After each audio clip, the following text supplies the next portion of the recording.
धक जिया करैया रे छोरा डीजे किया बजाता है। धक धक जिया करैया रे छोरा डीजे किया बजाता है। धक धक जिया करैया रे छोरा।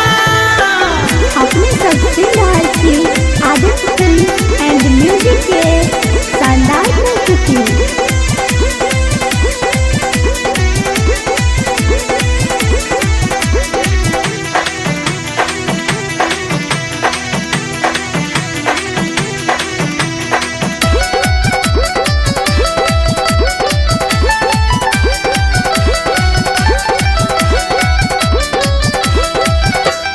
छौरा के संगे छौरी नचै छै कनिको लाज नहीं आता है।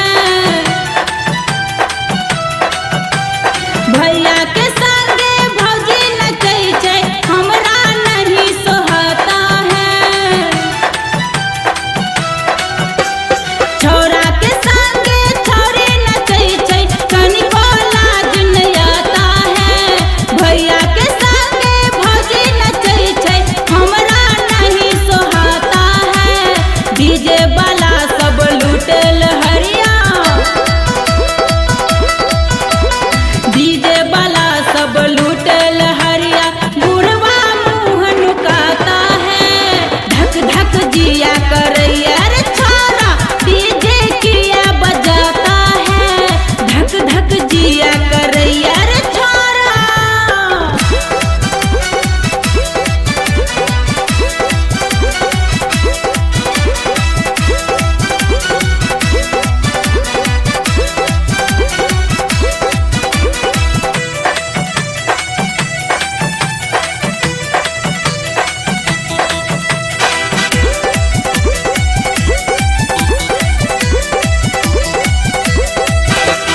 पूजा हो चाहे मूर्ति विसर्जन सगरो जाम लगाता है। बड़का बड़का ज्ञानी गवैया कतो नहीं सुनाता है। हाँ पूजा हो चाहे मूर्ति विसर्जन सगरो जाम लगाता है। बड़का बड़का ज्ञानी गवैया कतो नहीं सुनाता है। नागिन धुन पर बुढ़िया नाचे नागिन धुन पर बुढ़िया नाचे बुढ़वा का दिमाग पगलाता है। धक धक जिया करैया रे छोरा डीजे किया बजाता है। धक धक जिया करैया रे छोरा। शादी हो चाहे मनोरंजन हो अटपट गीत सुनाता है। शादी हो चाहे मनोरंजन हो अटपट गीत सुनाता है। धक धक जिया करैया रे छोरा।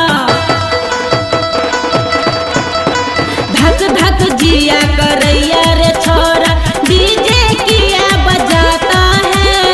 धक धक जिया करैया रे छोरा डीजे किया बजाता है। धक धक जिया करैया रे छोरा। Aditya films and music